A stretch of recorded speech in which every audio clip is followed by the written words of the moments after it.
Bem-vindo ao Papo Espírita, a espiritualidade na sua vida.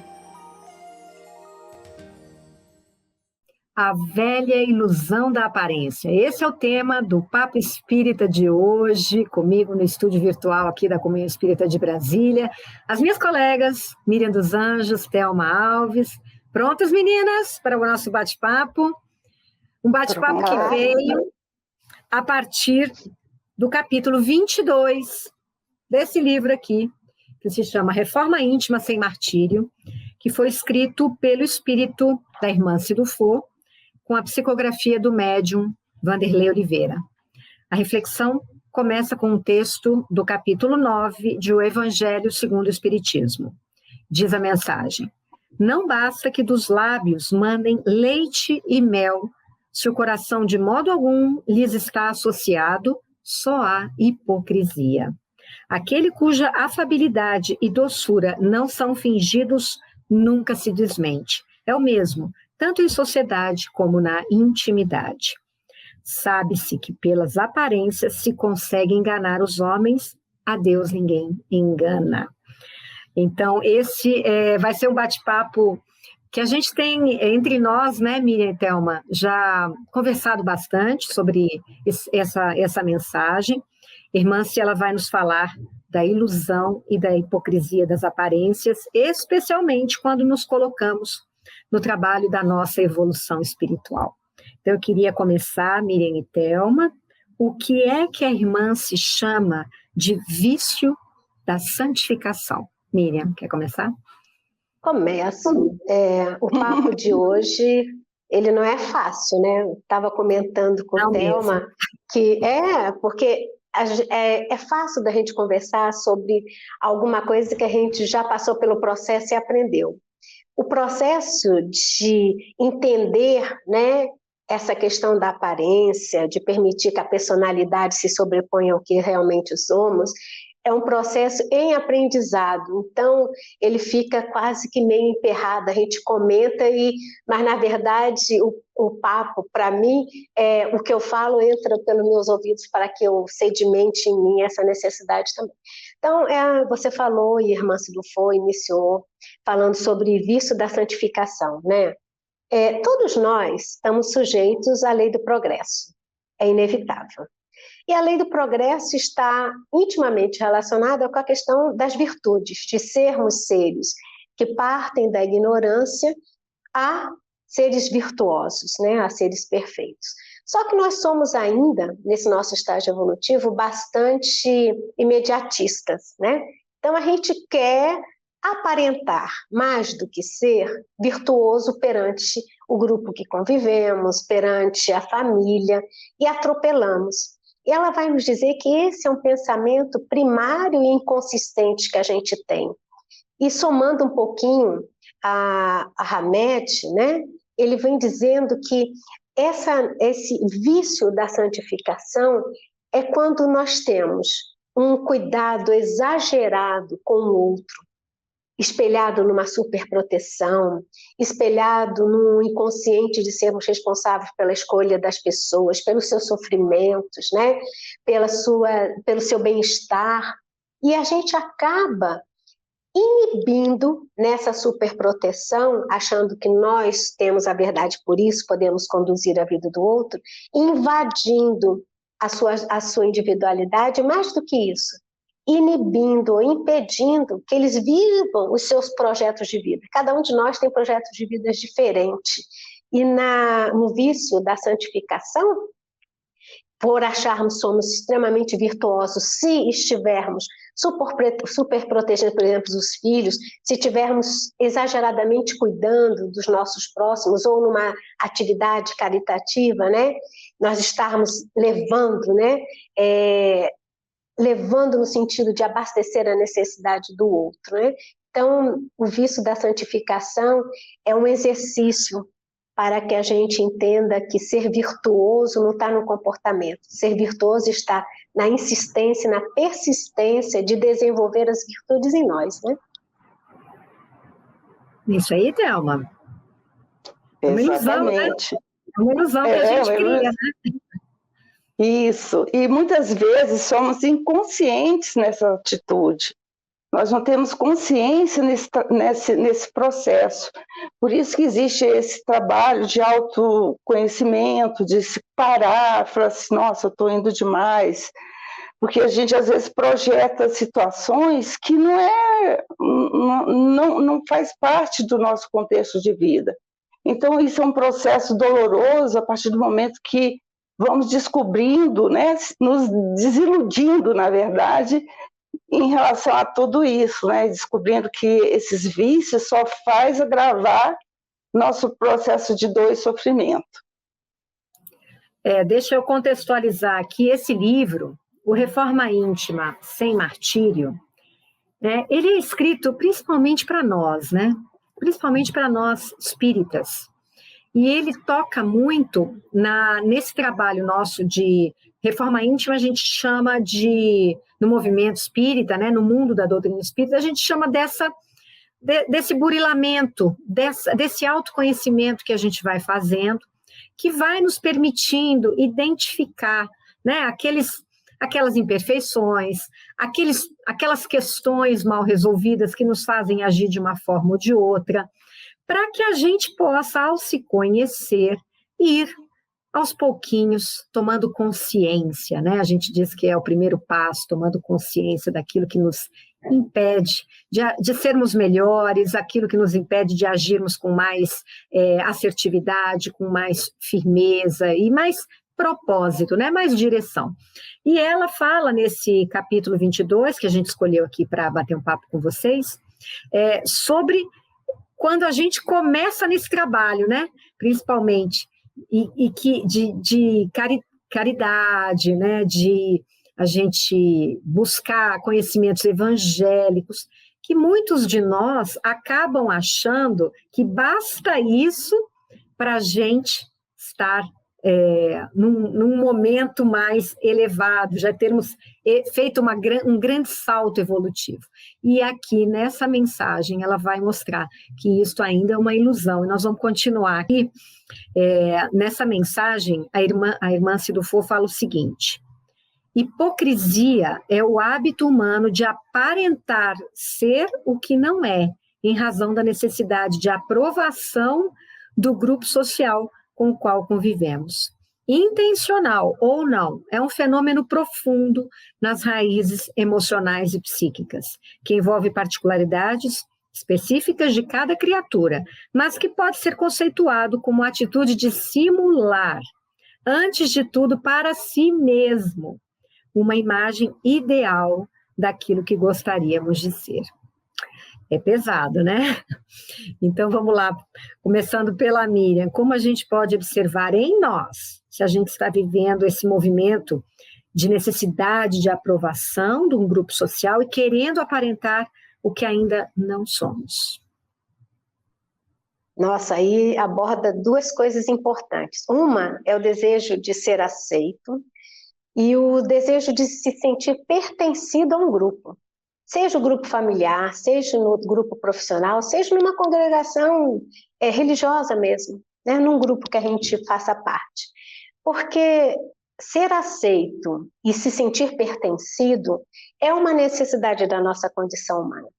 Isso é fato. Não há aquele que se sinta feliz sem sentir-se aceito, sem sentir-se pertencer a um determinado grupo, né? Isso é natural. Porém, a segunda etapa, que é o preocupante, é adotar comportamentos dissimulados, ou seja, atitudes falsas, né? A respeito de si mesmo, que não corresponde ao que se pensa, ao que se fala, né? Principalmente ao que a gente pensa. E aí dissimula-se. Então, ser aceito e se sentir pertencer não tem nada a ver com adotar comportamentos que atendam à expectativa daquele grupo, que nos faça aparentar homogêneo aquele grupo, né? Acima de tudo, e quando você falou, Ana, da questão da reforma íntima, do autodescobrimento, é a gente perceber que todos nós somos diferentes. nós às vezes temos no mesmo conteúdo diferentes maneiras de perceber aquilo. E nenhum deles está certo para nos empoderar, dizer que a verdade está conosco ou com aquele grupo. Se juntarmos um pouquinho de cada coisa, nós vamos perceber que, de fato, né, o conjunto vai nos trazer uma verdade maior. Então, nesse comportamento dissimulado, é o que você disse, é a gente achar que para ser aceito, a gente achar que para pertencer ao grupo, precisamos representar para aquele grupo. E representar significa fazer de conta que eu sou uma pessoa na qual eu penso diferente de determinadas coisas, falo, eu concordo, né, incentivo, e a gente vira um eco daquele grupo e não uma pessoa que pertence ao grupo por ter sua própria voz, seu próprio pensamento. Que não quer dizer que a gente seja grosseiro, que tudo que me representa eu vou falar, né? São coisas diferentes. E a gente vai percebendo, Ana, que nós estamos nessa fase, né? Quando a gente começa a olhar para si e se sentir incomodado com a incoerência das nossas atitudes com aquilo que a gente realmente pensa. Esse incômodo a gente vai percebendo numa situação, numa dor que nos chega, numa fala de alguém sobre nós mesmos, nós vamos ver, poxa vida, eu estou tendo uma atitude que não tem nada a ver com o que eu penso. Eu tenho uma ideia sobre alguma coisa, mas não é igual ao do grupo, né? Mas não ser igual ao do grupo talvez traga uma inovação, um novo olhar, né? É preciso que, educadamente, com compaixão, né, com empatia, essa diferença possa ser dita e refletida no grupo, né? Então, eu penso que a gente vai começando a perceber que nós estamos, né, nessa faixa ainda, né, de querer se sentir pertencido através de comportamentos dissimulados, quando começamos a ver que a incoerência não nos faz bem. Perfeito. Thelma? É interessante que a Miriam colocou, porque geralmente a gente se projeta nas outras pessoas, né? E esse se projetar, às vezes, é enganoso, né? Às vezes a pessoa não condiz com aquilo que realmente é o que a gente vem buscar. E para ser aceito, muitas vezes a gente se deixa levar por coisas que estão entrando em choque com determinados conceitos que a gente vivencia e faz com que isso nos agrida. Então, a partir do momento que a gente vai descobrindo isso, que a gente vai pesando todo esse processo, a gente vai escolhendo, né? A gente tem a oportunidade de escolher ou entrar de cabeça nesse contexto errôneo, de ilusões, ou então falar, poxa, eu vou parar por aqui, eu só dou conta até aqui. A princípio até somos criticados, mas aí você vai se avaliando, porque a gente tem que começar a descobrir uma coisa, que nós temos que ser nós mesmos em todos os lugares, seja no ambiente social, seja dentro da nossa casa, seja dentro da instituição religiosa que a gente frequenta. Eu vejo que o nosso objetivo maior é essa caminhada. Eu estou falando aqui, não dizendo que é uma coisa fácil de fazer, que às vezes dentro de alguns contextos nós temos que nos calar, aceitar algumas coisas, mas a partir do momento que a gente começa a se trabalhar em relação a tudo isso, a gente vai adquirindo mais confiança, porque o que acontece muito quando a gente se perde nesses contextos de se entregar a uma sociedade, é mais essas questões de inferioridade. Nossa, então são valores que a gente vai trabalhando mesmo, né? Vendo o que isso está me dando, o que está mexendo comigo, o que eu vou aceitar ou não. Então, a gente tem que trabalhar em relação a tudo isso, e buscando, né, uma força, um trabalho de autoestima, para a gente não entrar num processo de, grosseiramente falando, manada, né? Então, é um trabalho árduo mesmo. A Hermância, ela usa uma palavra forte, né? Que tem uma conotação bem negativa na nossa sociedade, que é a palavra hipocrisia. Quando a gente fala que alguém é hipócrita, a gente está dizendo essa pessoa é dissimulada, essa pessoa é mentirosa, tem um peso muito negativo. Mas ela fala aqui que hipocrisia é o hábito humano de aparentar o que não se é, mas diz que pode ser intencional ou não. Então, eu quero acreditar que a maioria de nós está usando dessa hipocrisia, ou seja, está tentando aparentar o que não é, na verdade, de forma completamente inconsciente. Porque muitas vezes, né, a gente, nesse mundo aqui que a gente vive ainda de provas e expiações, a gente cresce ouvindo ainda, não fala dessa forma que é feio, ou isso não se faz, ou para que você vai mostrar essa fraqueza? É tanta informação que a gente vai recebendo, né? E quando a gente é criança e ao longo da nossa vida, que a gente cresce, e isso também a gente sabe que ainda carregamos tendências, né, de outras encarnações, a gente acaba achando que tem que ser alguém que vai ser aprovado, né? E que aí a gente tem que ter tais e tais comportamentos. Porém, vocês podem saber, todos nós, de vez em quando, né, quando somos colocados num limite, numa situação extrema, acabamos por mostrar quem realmente somos por dentro. Muitas vezes, assustando aos outros, que imaginavam que a gente era de uma forma, e quando é bom, a gente assusta a nós mesmos. E aí chegamos nesse ponto que vocês falaram da coerência, né?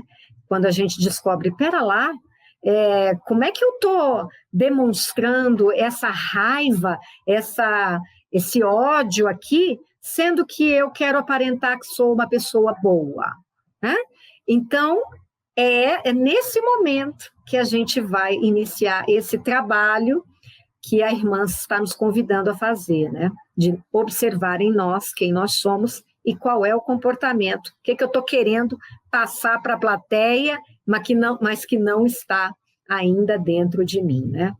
Continuando aqui, meninas, a irmã se nos fala que a ilusão de quem somos pode funcionar como um escudo protetor, pois muitas vezes não estamos preparados para lidar com a profundidade das nossas imperfeições.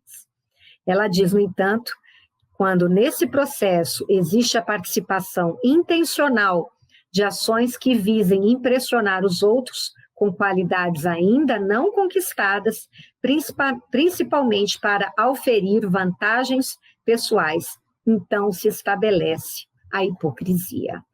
Ela quer dizer que a hipocrisia, ela é intencional, né?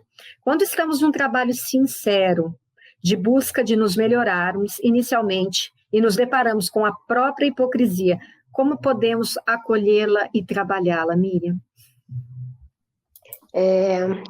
Ana e Thelma, vou começar no escudo protetor, né? Que enquanto você falava, pensava.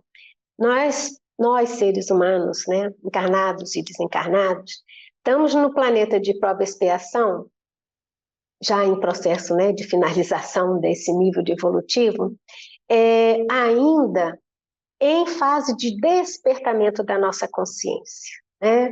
Despertamento da consciência, estou aqui querendo chamar a atenção quando a gente começa a questionar a nós mesmos se os valores e as crenças que temos até esse momento corresponde a um entender dos propósitos da vida numa visão da imortalidade, numa visão de que estou destinado, né, a ser um ser melhor, e sendo um ser melhor eu vivencio mais a felicidade. Então, nós estamos em diferentes níveis evolutivos, diferentes níveis de autoquestionamento sobre qual é o meu propósito de vida. Por que eu nasci? Né? Essas perguntas iniciais. Para que nasci? Para que estou aqui? Ainda existem irmãos nossos de caminhada que ainda não estão fazendo essa pergunta, né? São aqueles que ainda estão dormindo, né?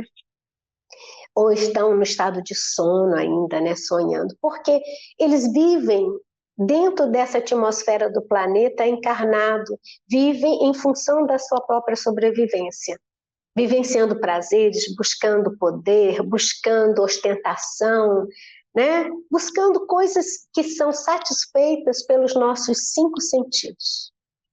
Quando nós começamos a despertar, nós vamos questionando e observando que nós temos outro sentido além dos 5 sentidos. Nós temos uma perspectiva transcendental. Somos mais do que esse corpo.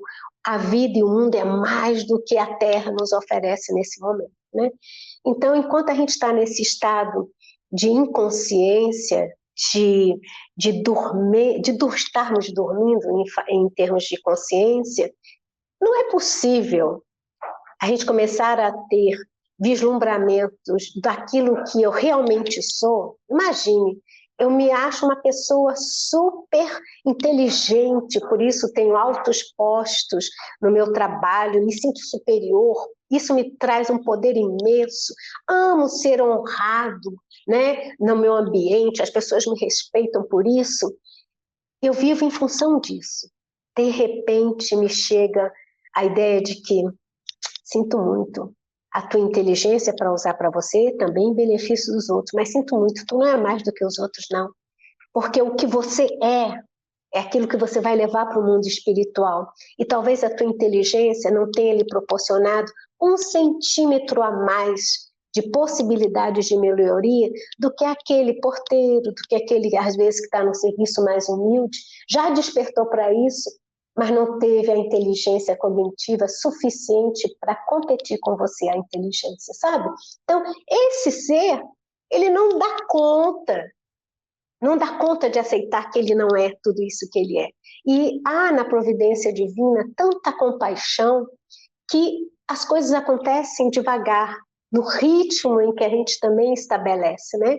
Então, nessa amorosidade, o escudo é importante até que o outro desperte. Mas eu falei tanto que eu esqueci sua pergunta, Ana. A pergunta era, quando estamos nesse trabalho de busca de nos melhorarmos intimamente, isso que nós estamos tentando fazer aqui, né?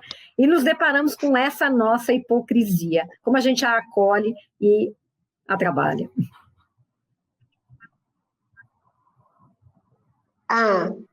Uma coisa mais difícil que há, eu acho, sermos nós mesmos.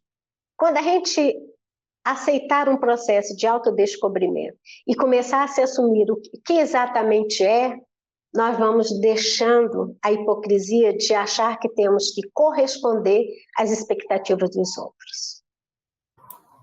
Mas isso numa forma bem interior, né, Miriam? Não é aquela assim, não estou nem aí para o que você pensa de mim. É muito diferente, né? Nossa, isso é grosseria, falta, né, de educação. Não é? Porque as pessoas estão, assim, querendo se libertar, né, dessa lâmina, assim, dessa faca, né? Tem que ser assim, tem que ser assado, e vão para o outro extremo, né? É interessante, acabam indo para outra polaridade. Eu estou aceitando tudo, eu estou vivendo só como a manada, né? Para ser aceito. Não, eu quero ser eu mesma, eu não aguento mais isso, então eu vou para o outro lado, e eu mando todo mundo passear e não quero nem saber. Não, não é disso que estamos falando, é justamente entender, oh meu Deus, coitada de mim, até agora só estive aqui fazendo o que os outros querem, mas o que é que eu quero? Isso é um processo, e é longo, e a gente às vezes vai descobrindo uma coisa, outras ainda não é isso? Thelma, vamos lá. Principalmente dentro frequentando uma instituição religiosa, né? No nosso caso a doutrina espírita, quando frequentamos o nosso centro espírita, a gente costuma valorar, né, a nossa conduta, um ambiente bom, a gente, né, tá todo mundo feliz, tá todo mundo lá, né, com carinho e tudo, então a gente mantenham a afetividade, né, entre nós, irmãos, e ficamos num ambiente interessante. E aí vai para casa, aí vai se deparar né, com a realidade, aí já fica todo nervoso, irritado, né, e agressivo, e a gente fica assim, ai meu Deus, eu só sinto coisas boas em tal lugar, em casa eu não sou assim. Então, esse encontro com a realidade é que a gente vai se avaliando, a gente vai se sentindo, né? Fala assim, poxa, por que eu sou lá de um jeito e aqui dessa forma? Então a gente começa a se trabalhar nesse sentido e vamos tirando as nossas máscaras, porque a gente costuma usar máscara no trabalho, máscara numa festa, máscara no centro espírita, na igreja, máscara em casa. Então, assim, a gente tem que começar a tirar isso, porque é um processo de hipocrisia mesmo. Porque como é que eu vou estar dando uma palestra se eu, em casa, me comporto de uma forma agressiva? Então, né, aí é complicado, chama... As nossas nuvens de testemunha estão aí, né? Em cima, na primeira oportunidade, vai aparecer. Então, assim, a princípio, tudo parece tranquilo, mas depois vem as questões e a gente tem que aproveitar e começar a trabalhar em relação a isso. É um processo longo, não é um processo curto, é um processo que às vezes a gente descobre um pontinho só, vamos trabalhar com esse ponto, que é o começo, e aí a gente vai agregando a nossa conduta, a nossa postura, né? É assim que eu vejo na prática, né, Ana? Não, é isso mesmo. E também tem o seguinte, né? A gente, num ambiente religioso, né? Onde se espera uma fala mansa, onde se espera que se trate bem todo mundo, a gente se depara com as mesmas situações difíceis e as mesmas pessoas complicadas, que nós também somos, e os mesmos conflitos que fora dali. E aí, muita gente desiste do ambiente religioso pensando, como assim? Eu estou pensando que eu vou chegar aqui e vou só encontrar tranquilidade, né? Felicidade, pessoas amigas, pessoas companheiras, pessoas que nunca vão me tratar mal ou me trair ou nada, né? Mas ali é o nosso mesmo ambiente, lá de fora as pessoas são as mesmas, né? Só a gente está ali, de repente, tentando aprender, tentando treinar uma atitude diferente, um olhar diferente. Mas da mesma forma que lá no seu trabalho, às vezes você vai ter que enfrentar colegas difíceis, ou você é também o colega difícil, lá na Casa Espírita é do mesmo jeito, né? Eu queria ler sobre essa questão que nós falamos agora, o esclarecimento, o que a irmã se fala sobre isso. Ela diz assim, adquirir essa consciência de que a evolução não se faz aos saltos, e sim etapa a etapa, é um valoroso passo na libertação desse vício de santificação, essa necessidade neurótica que incutimos ao longo de eras sem fim, especialmente nas leiras religiosas, com o qual queremos passar por aquilo que ainda não somos. Disso resulta o conflito, a dor, a cobrança, o perfeccionismo e todo um complexo de atitudes de desamor. Sejamos nós mesmos e não nos sintamos menores por isso. Aparentar santificação para o mundo não nos exonera da equânime realidade dos princípios universais. Ninguém escapa das leis do Criador. A elas todos estamos submetidos. Que nos adiantará demonstrar santificação para os outros, se a vida dos espíritos é um espelho da verdade que mostrará a cada um de nós, particularmente como somos? É por isso que a gente chega do outro lado, né, no mundo espiritual, e chegamos com enormes conflitos, porque lá não tem distração, lá a gente vai ser o que a gente é, né? Não tem como ter máscara, não tem como a gente fingir o que não é, né? Então, esse é o nosso alerta, né? Vou continuar aqui. A autora alerta ainda sobre a postura salvacionista que adotamos nos trabalhos de caridade. Vamos falar um pouquinho sobre isso, Miriam? Olha, é sério, né, o que ela está dizendo, né? Então, primeiro, vou tentar pontuar, que eu estou na sua fala, né, Ana? Primeiro, a questão do salvacionismo, né, nos trabalhos de caridade, por exemplo, ou nas atividades do centro religioso, centro espírita, porque somos espíritas, mas qualquer congregação religiosa. É achar que a virtude nos chega por osmose, né? É participar, frequentar, né? Trabalhar muitas vezes, né? Nessas instituições ou nessas atividades de caridade e achar que por fazer isso nós estamos adquirindo, né? E não desenvolvendo, adquirindo por osmose, sermos mais virtuosos, né? A virtude vai aflorando, desabrochando porque faço isso. E o outro é a questão do espelho da verdade, né, que ela chama quando a gente está no mundo espiritual. Porque quando chega no mundo espiritual, aqui no mundo encarnado, alguns conseguem, né, mas é muito difícil eu olhar para você, Ana, olhar para você, Thelma, e fazer um raio-x de vocês, fora esse que vocês me demonstram ser. Fora o seu comportamento, fora a sua imagem física que eu percebo, eu não consigo vê-las fora dos meus 5 sentidos, né? Mas no mundo espiritual isso não acontece mais, né? Nós não temos essa couraça material, nós vamos estar translúcidos no nosso sentir, né? As nossas emoções vão estar demonstradas, porque todos os espíritos serão capazes de ver exatamente o que nós sentimos. Não adianta a gente fazer de conta que não está sentindo, né? Então, quando ela fala o espelho da verdade, é verdade, a gente aqui aprende a dissimular o que sentimos e o que pensamos. Lá, pode até tentar, mas não vai funcionar, porque nós estaremos transparentes. Nosso sentir, o nosso pensar vai estar um espelho de nós mesmos para que todo mundo que se aproxime perceba o que somos, né? Então, isso é muito interessante.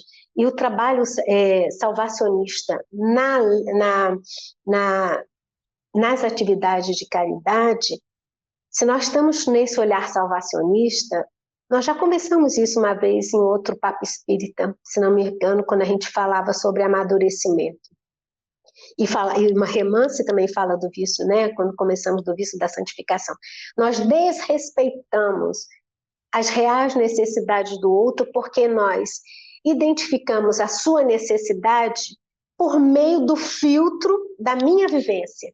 Então, geralmente, eu cadastro a necessidade do outro, colocando-me naquela situação, com a vida que eu vivi até aqui, que necessidades eu teria. Às vezes, essa necessidade que eu teria não corresponde à necessidade do outro, e às vezes eu quero impor, ou fazer com que ele entenda que a necessidade dele é aquela. Eu não quero me desfazer do meu filtro, eu quero impor. Então, o salvacionista é aquele que acha que sabe e que está lá para salvar. Salvar segundo a sua vivência, o seu prisma de necessidade, que muitas vezes não é do outro. Então, ter um espírito salvacionista nas atividades de caridade é, antes de tudo, falta de compaixão, falta de entendimento da vida, falta de ver que o outro é um indivíduo com suas próprias vivências e que é necessário respeitar. Então, às vezes, eu acho que a necessidade do outro é uma, a necessidade dele é outra, e muitas vezes eu não aceito que ele venha me dizer que a necessidade dele está fora do meu contexto de necessidade, né? Então, ela chama atenção numa coisa muito importante, porque toda congregação religiosa, e mesmo nessa época de pandemia que estamos vivendo, há, graças a Deus, um movimento intenso de auxílio àqueles que estão mais necessitados, né? Eu acho incrível o pessoal se mobilizando com cestas básicas. Realmente, cesta básica, né?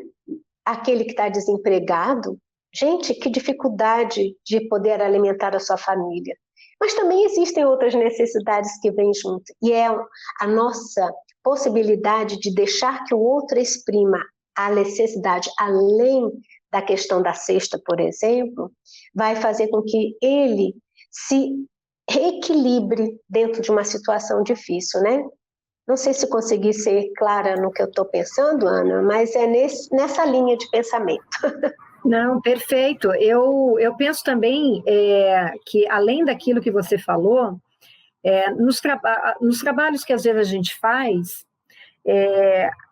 a gente tem a tendência de se sentir um pouco superior, né? Porque eu estou aqui auxiliando. Então, e as pessoas que às vezes estão ali nos ouvindo, olham para nós com esse olhar de que essa pessoa sabe mais do que eu. E muitas vezes não sabe. E muitas vezes a gente vai aprender, muitas vezes não, acho que o tempo inteiro a gente vai aprender com eles. Vai aprender resiliência, vai aprender como se colocar na vida e sair do outro lado, né? Vai aprender tanta coisa que a gente tem que ir para essas atividades com a mente aberta, o coração aberto, de que estamos ali numa situação de que um ajuda o outro, e não que eu estou ali para salvar o outro. Eu acho importantíssimo esses dois sentidos que eu acho que a fala dela traz, né? Eu queria avançar aqui, aí eu vou te colocar essa questão aqui, Thelma. Irmã se diz: temos recebido na vida espiritual inúmeros companheiros de ideal, cuja revolta consigo mesmos os leva a tormentos patológicos de graves proporções, quando percebem o equívoco de acreditar que tão somente sua adesão às atividades de amor lhes renderia o reino dos céus, que a gente acabou de falar. Então, Thelma, quer dizer que não basta frequentar uma casa espírita, não basta fazer trabalho voluntário, de caridade, participar de grupos mediúnicos, né? É isso que a autora está dizendo? O que é preciso, então? Exatamente, a autora está dizendo exatamente isso, que a gente não basta frequentar, né, um centro espírita, né? Não basta ser médium, não basta ser esclarecedor para se salvar, né? Não basta fazer caridade nesse sentido de ajudar, mas a gente tem que se salvar primeiro nesse processo todo, que é como? Através do autoconhecimento, que é muito comum para o médium que começa a frequentar a casa e tem, vamos dizer, várias mediunidades, né? E começa a ter evidência, começa a ter umas mensagens e tudo, entrar até num processo de fascinação, né? Se você dá vazão, né, as pessoas ficarem, nossa, como a pessoa é assim, assada, e vem o orgulho, vem a vaidade, vem a hipocrisia, e aí é fácil para cair, né? O esclarecedor também, que é aquele que conversa com o espírito e tudo, então ele está numa posição que as pessoas olham como está assim, tudo, então ele aí vai se deixando levar. E geralmente quando as pessoas vão para o plano espiritual, através, né, da morte, do desencarne, o que encontra? Aí vai se deparar com a sua verdadeira realidade, que fracassou, porque as pessoas acham assim, não, eu sou espírita, frequento, vou todo dia, sou médium, né, vejo não sei o quê, já encaminhei vários irmãozinhos para uma situação melhor, aí quando vai para o plano espiritual, pensando que vai encontrar, né, uma recepção lá até de Jesus, então toda vai para o nosso lar, né, nem vai para o umbral, e falando assim. E quando se depara, está no umbral na parte mais complicada, né? E vem a desilusão completa em relação a isso. Poxa, mas eu frequentei a casa todo dia, eu participava de todos os trabalhos de caridade, eu fazia isso e tudo, mas ela não desenvolveu o principal, que é o autoconhecimento, que é a sua reforma íntima. Isso agrava. E está cheio de pessoas assim no plano espiritual, e muitas vezes ela vem se manifestar no grupo mediúnico. A Miriam, né, já atendeu irmãozinho nessa condição, que eles viu que estava um fracasso, e teve que passar por todo o processo, né, de ser atendido, um esclarecedor, que era até dirigente de grupo. Então ele faz isso, então se depara, e tem que se deparar com a realidade, né, assim, verdadeira na sua vida. Muito crua, né? Isso não acontece só, né, Thelma, no movimento espírita. Em qualquer religião, você pega o catolicismo, você pega o protestantismo, quando a gente endeusa muito, seja um padre, um pastor, ou um médium, um curador, né, não importa quem seja, um pai de santo, quando a gente endeusa muito, a gente está olhando para aquela exterioridade, né? A gente tem que entender o que tem por dentro ali, o que eu posso aprender com os sentimentos daquela pessoa. E para isso a gente precisa entender que tem que olhar para os nossos próprios sentimentos, o que eu estou cultivando dentro de mim, né? Para eu conseguir enxergar o que o outro está cultivando dentro dele, que eu posso aproveitar, eu tenho que também ter feito esse exercício comigo.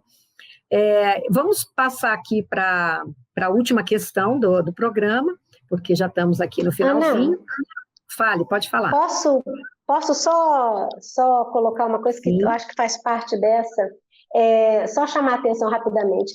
Tudo isso que nós falamos e que a irmã se sobressaltou, né, para a nossa reflexão, tem a ver com que intenção eu participo de uma determinada congregação religiosa, porque foi a intenção de participar para honrarias, né, para glórias, quando fosse no mundo espiritual, que os espíritos se atormentam lá de ver que não é nada daquilo.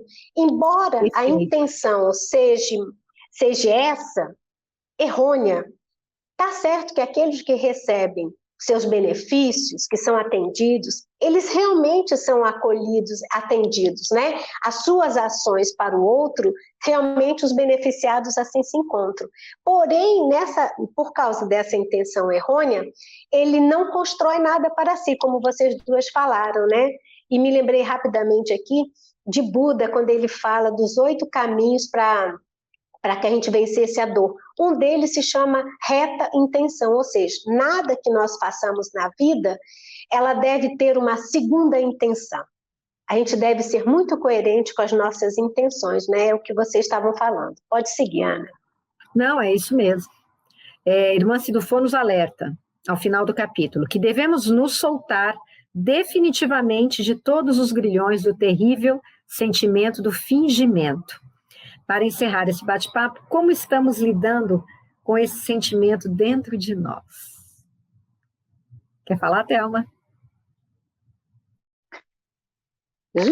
Nós sabemos, né, eu sei que é um processo longo, não vou falar nós, né, eu sei, vou me assumir aqui, que é um processo longo, né, mas é necessário para a gente, então a gente tem que começar a como eu sempre falei, autoconhecimento. O que eu estou agindo, como eu estou agindo, nesse momento que eu estou calminha, estou tranquila, então eu vou ter que começar a agir com os meus aqui de uma forma mais calma e tranquila também, porque é fácil a gente colocar, como eu abordei aqui, as nossas máscaras, né? Então, assim, a gente tem que trabalhar, e a doutrina proporciona isso, né? Esse trabalho de autoconhecimento, e principalmente, a gente tem que ver, assim, o nosso maior referencial aqui, quem é? O Mestre Jesus, né? Então, a gente tem que colocar, através do que ele sempre vivenciou, isso no nosso dia a dia, dentro da nossa casa, a gente vai lá, faz uma prece, antes de argumentar com o nosso próximo. Então, assim, se autoavaliar mesmo, sempre, é uma constante mesmo. Se a pessoa não der conta, faz todo dia, lê uma mensagem antes de criticar alguém, antes de receber crítica, porque às vezes acontece muito isso, a gente se se impõe como, né, sabe tudo, né? Sabe tudo da doutrina, sabe tudo do evangelho e tudo, e a gente às vezes recebe uma crítica de alguém dentro da nossa casa, e aí a gente não aceita. Fala, não, poxa, eu estou certo. Então, aí são avaliações que a gente tem que viver. Gente, eu vou colocar uma coisa, 24 horas. É 24 horas mesmo. Ou às vezes, né, Thelma, finge que aceita e por dentro tá louco. Tá explodindo. Miriam, com você. E na primeira oportunidade cobra.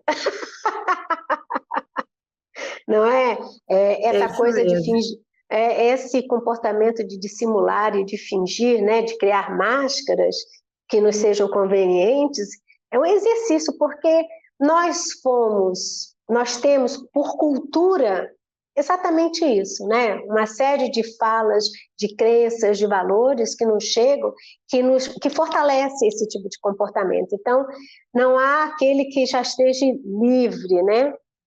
Não há, é muito pesado. Vamos dizer que haja exceções, né? Mas a grande maioria ainda está nesse processo de autodescobrir-se, né? O que realmente é.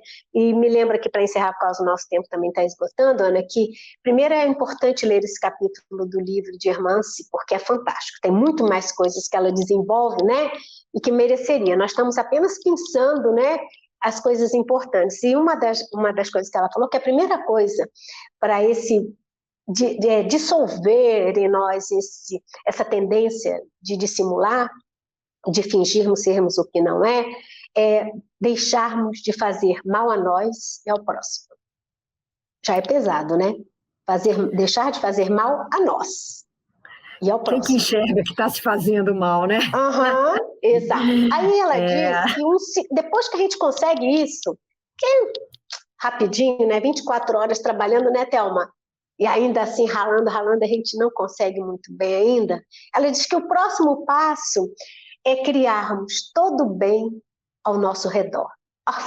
Então, ou seja, a gente deixar esse comportamento que é enraizado em nós, é descobrir o mal que fazemos a nós e fazemos ao outro. Depois disso, aí nós estamos aptos a realmente espalhar o bem em torno de nós mesmos. A gente acha que espalha o bem sem antes ter vencido essas etapas anteriores, né?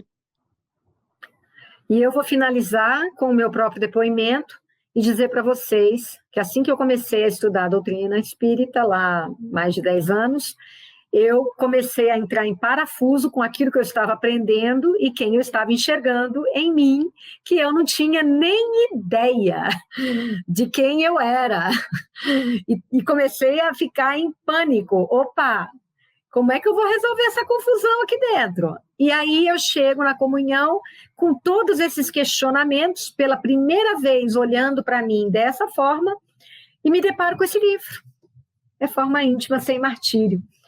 E aí eu falei, esse livro é minha resposta, porque eu estou aqui me martirizando, me cobrando de ser uma pessoa e que eu estou vendo quais são os exemplos, a gente fica estudando Jesus e tudo mais, né? E como a gente está longe, né? Aí esse livro, para quem estiver passando por esse drama, que nem eu passei, eu acho que todo mundo deve passar, senão tá faltando se enxergar.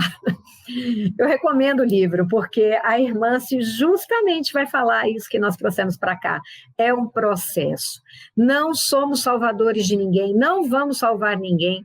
Se nem conseguimos nos salvar, estamos longe disso. Se a gente conseguir olhar os caquinhos que a gente tem aqui dentro, todas essas dores que a gente vem vivenciando, porque a gente só reage em função das dores que a gente tem dentro de nós, são muitas dores. Se a gente conseguir olhar para elas, passar a mãozinha nelas e falar assim, ô, querida, eu vou tomar conta de você, vou começar a olhar para você, se começar esse processo, você já está fazendo muita coisa. Isso é reforma íntima. Um pouquinho dela, né? Não sei se vocês concordam comigo. Mas esse é um assunto que a gente vem tratando aqui, não é a primeira vez, mas primeira vez que a gente traz, assim, contexto da irmã, se vamos trazer outros, né, para vocês. Meninas, obrigada pela companhia, pelo bate-papo, por tanta sabedoria aqui com a gente, e vocês todos que nos assistiram, quero pedir para vocês que se inscrevam no nosso canal, ativem o sininho.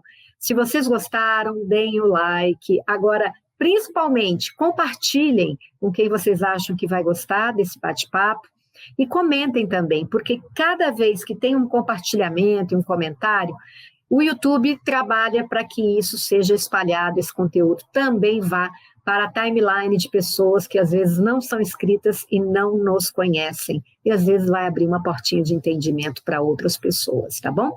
Então, queremos agradecer imensamente a sua companhia. Na próxima quinta-feira, às 19 horas, estaremos no ar com mais um programa. Até lá, muito obrigada.